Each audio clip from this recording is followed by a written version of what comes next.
سلام علیکم. امروز 13 می سال 2025 باشد. قرار داریم در ناحیه باباجان غفوروفی ولایت سوگ. حاضر من ایستادم در نزد چهارمغز چند لرکی سال 2020 از ما دسترس کرده شده، همیشه شنوندگی بود. شریف جان گفتنی جوان مرد که خودشان نبودن با طریق تلفنی ما هم صحبت شده. از ناحیه دادن که درآمد گرفت. نوار کنید و ما اومدن نوار از آزاد راندیم و در حیرت موندیم. این بستنی چهارمغز رو ببینید، سالی گذشته نشون داده بودم. اینو ببینید، اینجا ببینید. هر یک نوده 10 تا 20 تا چهارمغز دارد. اینو ببینید. اما با دو قوشه سه قوشه. اینو ببینید. دیدید اینو ببینید. همه تگای برگا پر از چهارمغز میباشد. بازی میگذاریم. من اینجا شدیم. من اینجا شدیم. همه این چهارمغز. اینو ببینید. چهارمغز چنده؟ ما گفتن همونت اینجا بید. این دویم چهارمغزش اینجا بید. این دویم درختش. اینو بینید. انا اینجا بید.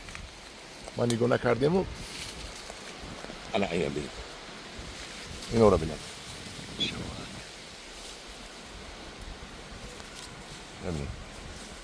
دیگر درخت میریم. ما یک تکه درخت ها تمام کنیم. اینجا بید. مانا در یک جا 4 تا دو قوشه بینید. دو در یک نوده چه با یک دیگه اینجا این نوده چه ببینید. یک نوده چه مایده، دو نوده چه یک نوده چه ببینید. اینجا بینید. این یک نوده چه چهارمغزش ببینید. این خدا با شکر. اینو بینید. اینجا بینید. اینو گیرید. اینو گیرید. تاگه برای اوقا نمیده بودو خیلی. اینو بینید. نه من اینو گیرید. اینو ببینید. اینو ببینید. تاگه برگا ببینید. سه قوشه. من اینو ببینید. همه دو قوشه و سه قوشه. هم دوران عزیز. اینو ببینید. اینو ببینید. در روی زمین خوب و اینو بسته نشه ببینید. اینو ببینید. چقدر بستگی. اکنون من نشون کرد. من گفتم. هم دوران عزیز. چهارمغز چندلر ما هر سال میبریم 1000 2000 دانه ها دسترس میکنه دادم از ما. اگر جویش رو یابد، بود و هوایش رو یابد و صاحبش رو یابد و که غذا گیرد، انا همین خیلی به شما فایده میدهد. چهارمغز چندلر این اساس این امریکایی میباشد. این رو در امریکا ساختن، یعنی که تولید کردن. ما از ترکیه میبریم. چهارمغزهای بقوت میبریم. و اگر شما باغ‌های چهارمغز کنید، پیشکه ماه نوامبر از من درخواست کنید، پیش پرداخت کنید، من با شما همین رو آورده کیم.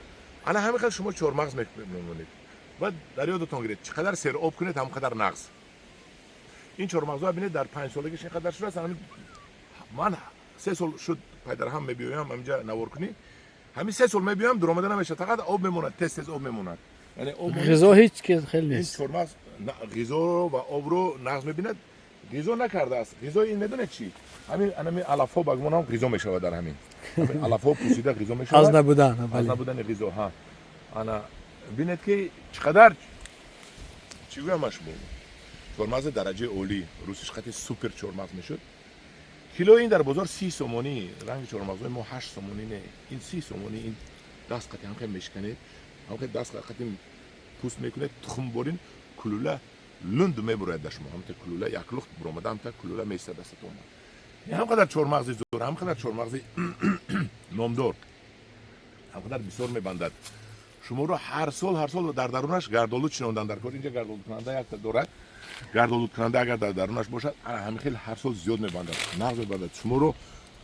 شما رو خرسند میکند. هم دیاران عزیز من ببینید همین یک تا نوده ها، یک تا نوده چه من همین نوده چه پو اینجا نشون دید. اینجا این یک تا نوده کلان رفتگی، یک تا نوده چه پایان مونده است. همین نوده چه حساب میکنیم. 3 4 5 6 7 8 9 چهارمغز بستگی. 9 چهارمغز. اینجا 100 گرم الکی چهارمغز میبرد.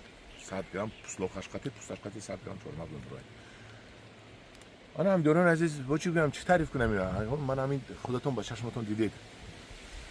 شنیدن کی بود مانند دیدن گفتگم من دیدی من ببینید همین یک نوداچه ها ببین یک نوداچه با حساب میکنیم چند دونه بستگی از نوده کلان یک نوداچه جداشتگی بله یک دونه دو سه چهار دونه 5 6 دونه 7 8 دونه او بالا بس 9 دونه 10 دونه 10 دونه چرماق این است بستگی هر یک نوده این مایده که ببینید یک نوداچه مایده جدا شدگی 4 تا بستگی است یک نوداچه در اینجا آمدگی 2 تا بستگی است ببینید دیدید این نوداچه 6 دونه داره و یک نوداچه اونجا آمدگی 1 2 3